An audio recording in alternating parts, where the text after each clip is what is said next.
പിതാവായ ദൈവത്തിൻ്റെയും കർത്താവായ യേശുക്രിസ്തുവിൻ്റെയും കൃപയും സമാധാനവും നാം എല്ലാവരുടെയും ഉണ്ടായിരിക്കട്ടെ. 19 സങ്കീർത്തനം വായിച്ചുകൊണ്ട് നമുക്ക് ഇന്നത്തെ ദിവസം ആരംഭിക്കാം. ആകാശം ദൈവത്തിൻ്റെ മഹത്വത്തെ വർണ്ണിക്കുന്നു. ആകാശവിധാനം ദൈവത്തിൻ്റെ കൈവേലയെ പ്രസിദ്ധമാക്കുന്നു. പകൽ പകലിന് വാക്ക് പൊഴിക്കുന്നു, രാത്രിക്ക് അറിവ് കൊടുക്കുന്നു. ഭാഷണമില്ല, വാക്കുകളില്ല, ശബ്ദം കേൾപ്പാനുമില്ല. ഭൂമിയിൽ എല്ലായിടവും അതിൻ്റെ അളവ് നൂലും അതിൻ്റെ അറുതി വരെ ദൈവത്തിൻ്റെ വചനവും ചെന്നെത്തുന്നു. അവിടെ ദൈവം സൂര്യനൊരു കൂടാരമടിച്ചു. അത് മണവറയിൽ നിന്ന് പുറപ്പെടുന്ന മണവാളന് തുല്യം. അതൊരു വീരനെ പോലെ തൻ്റെ ഓട്ടം ഓടുവാൻ സന്തോഷിക്കുന്നു. ആകാശത്തിൻ്റെ അറ്റത്തു നിന്ന് അതിൻ്റെ ഉദയവും അറുതി വരെ അതിൻ്റെ അയനവുമാകുന്നു. അതിൻ്റെ ഉഷ്ണമേൽക്കാതെ മറഞ്ഞിരിക്കുന്ന ഒരു സൃഷ്ടിയുമില്ല.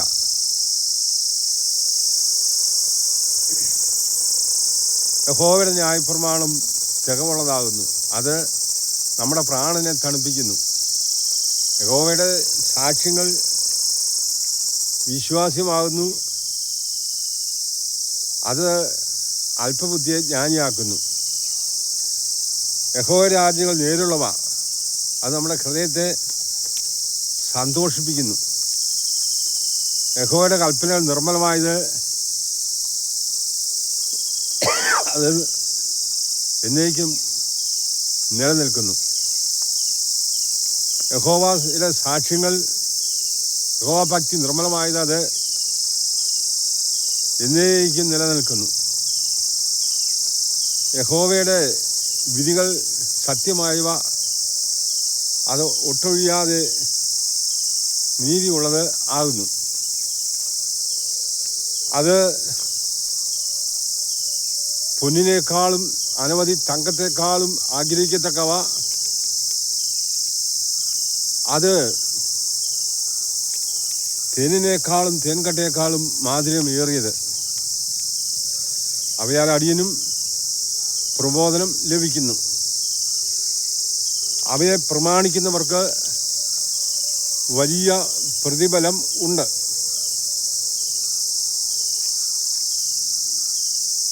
തൻ്റെ തെറ്റുകളെ ഗ്രഹിക്കുന്നവനാര്? മറിഞ്ഞിരിക്കുന്ന പാവങ്ങളെ പോക്കി എന്നെ രക്ഷിക്കണമേ. സുമേധ പാവങ്ങളകറ്റി എന്നെ കാക്കണമേ. എന്നാൽ ഞാൻ നിഷ്കളങ്കനും മഹാപാതകരഹിതനും ആയിരിക്കും. യഹോവേ, എൻ്റെ ഹൃദയത്തിലെ ചിന്തകളും എൻ്റെ വായിലെ വാക്കുകളും അങ്ങേക്ക് പ്രസാദകരമായിരിക്കട്ടെ.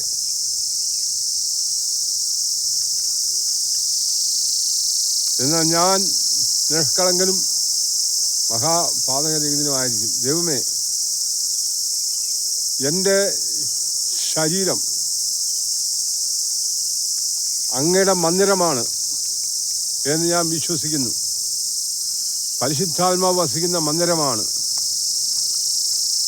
അങ്ങേക്ക് വസിക്കുവാൻ യോഗ്യമായ ആലയമായി എന്നെ കാത്തു സൂക്ഷിപ്പാൻ ഞാൻ എല്ലായ്പ്പോഴും അങ്ങനെ വലിയേറിയ വചനങ്ങളെയും ധ്യാനിച്ചും അങ്ങയുടെ സൃഷ്ടിയുടെ മഹാത്മ്യത്തെക്കുറിച്ച് ധ്യാനിച്ചും ചിന്തിച്ചും അങ്ങയുടെ ഇഷ്ടം ചെയ്യണമെന്നുള്ള ഏക ആഗ്രഹത്തിൽ ജീവിപ്പാനും അങ്ങയുടെ വഴിയിൽ തന്നെ നടക്കുന്നുവെന്ന് ഉറപ്പുവരുത്തി ജീവിപ്പാനും സഹായിക്കണമേ. ഇന്നോ നാളെയോ ഈ ലോകത്തിലെ ജീവിതം തീർന്നു പോയാലും ഒരു നാളും അവസാനിക്കാത്ത ആ നിത്യജീവിതത്തിൽ കർത്താവിനോടൊത്ത് അവിടുത്തെ വിശുദ്ധരോടൊത്ത് സർവദൂതന്മാരോടൊത്ത് ആ ദൈവരാജ്യത്തിൽ ദൈവഭവനത്തിൽ ദൈവപുത്രനായി ജീവിപ്പാൻ അവിടുന്ന് അതിനെ ഒരുക്കണമേ. ഇപ്രകാരം പ്രാർത്ഥിക്കാൻ ഈ വചനം കേൾക്കുന്ന എല്ലാവരെയും അതിനായി ഒരുക്കണം എന്ന് പ്രാർത്ഥിക്കുന്നു. പ്രാർത്ഥന കേട്ടിയ സ്തോത്രം. യേശു നാമത്തിൽ തന്നെ ഈ വചനങ്ങളാൽ ദൈവം